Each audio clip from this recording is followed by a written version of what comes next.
Welcome. Today I'm going to show you how to make a friendship bracelet because I know that a lot of us are missing our friends, so I thought it'd be perfect to make a friendship bracelet.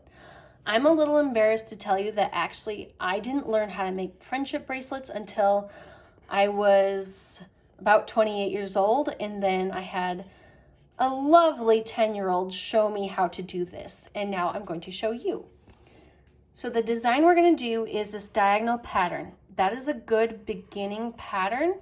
Otherwise, you can get a little more complicated. For instance, when I was practicing, I made this one. It says my first name on it. And yeah, I really like this one. But usually you would make the name of your friend and you would give that to your friend and then you'd be BFFs for life. But I decided that I am my own best friend and I made myself a bracelet. So today though, we will learn this diagonal pattern. And remember, diagonal means lines that go slanted or crooked. What you will need to begin is some thread. Embroidery thread actually makes the best bracelets, and that's usually what you would use. If you do not have embroidery thread, you can use yarn. Today I'm going to use yarn because it's actually easier to work with. If you have both and you're just practicing, using yarn is good practice because it's thicker and easier to manage. This stuff is kind of thin and could get tangled if you're not used to it. So I'll put these to the side and we're going to use yarn. The next thing you'll need is something to hold down your bracelet. Here I have a clipboard that could be used, but I'm actually going to use tape. So I'll put this to the side. The first thing you'll have to do is pick out your colors. That is my favorite part. What are your favorite colors? What are your friends' favorite colors? Do you want purple, orange, gray? Do you want blue? Do you want rainbow? Whatever you want. You will need six pieces of thread or yarn. And so you can choose up to 6 colors. Or you can do what I'm going to do. I chose 3 colors and I'm going to fold it in half so I just have double the colors.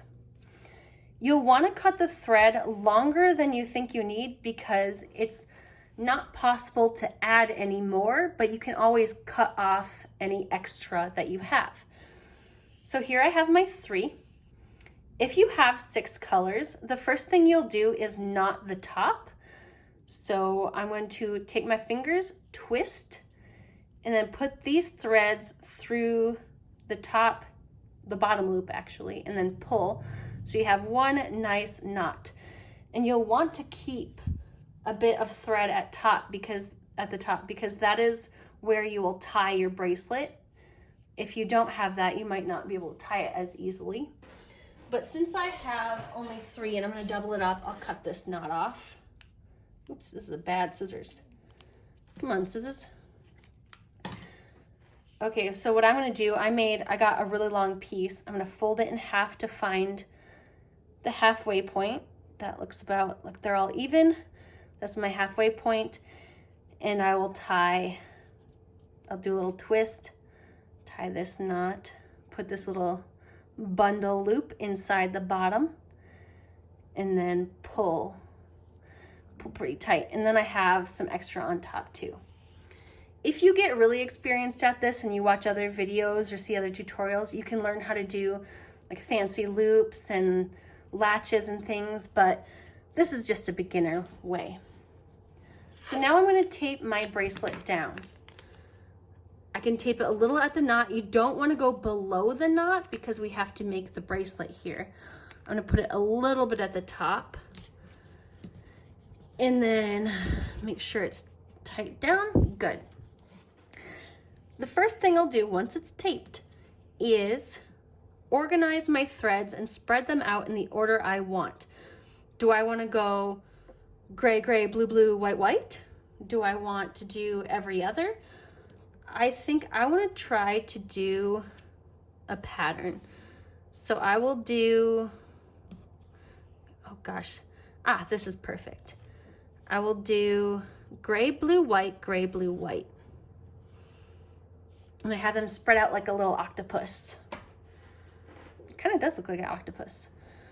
Okay, now for the actual making and knot tying. Here I have everything spread out so it's in order. And I'm going to take my first string and I'm going to tie knots on each of these with this string. I will need 2 knots per string as I go through. So my gray and blue first. I'm going to make a number 4 or number 9, whatever you think it looks like.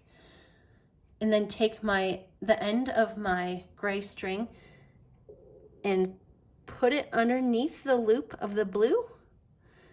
I need to hold the blue pretty steady as I tie my knot up. And I will do that one more time. Number 4, put my bottom through the underside, hold this blue string and pull up. And then I'm going to do that to each of my next strings. 2 knots, 2 knots, 2 knots, and 2 knots.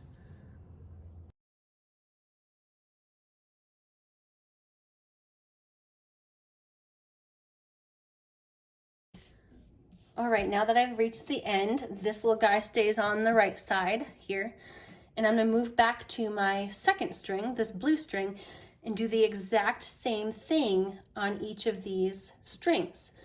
It will make an automatic diagonal line as you go through.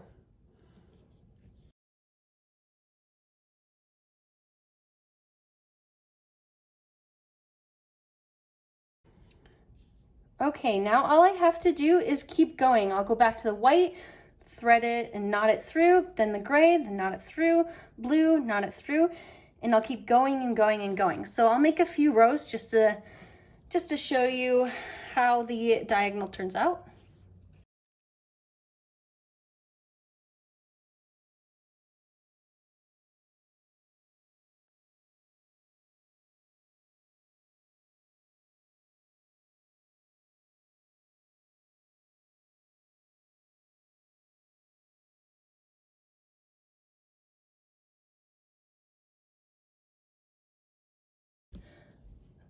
Okay, so now let's say this is long enough. Now I know it's not long enough to actually make a bracelet out of, but I'm going to show you how to end it.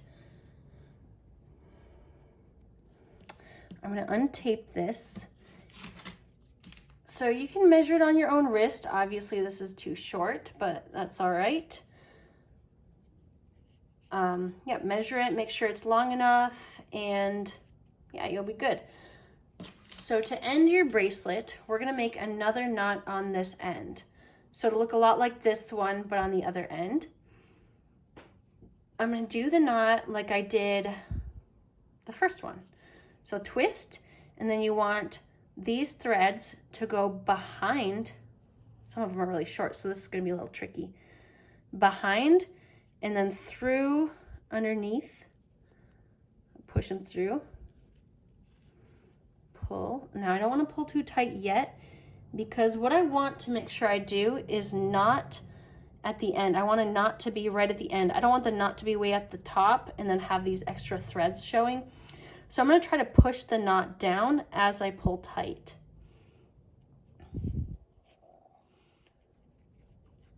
Oops, gotta get that through. Push, push. Okay, so you can see that I have my knot right at the very end. I have a few threads showing, and that's okay.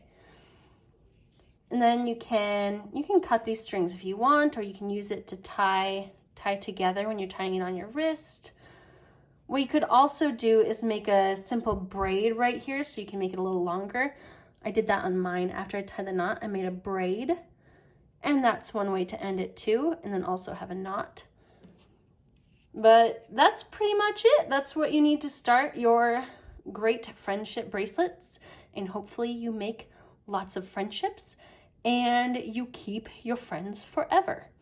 So have fun and enjoy the rest of your day.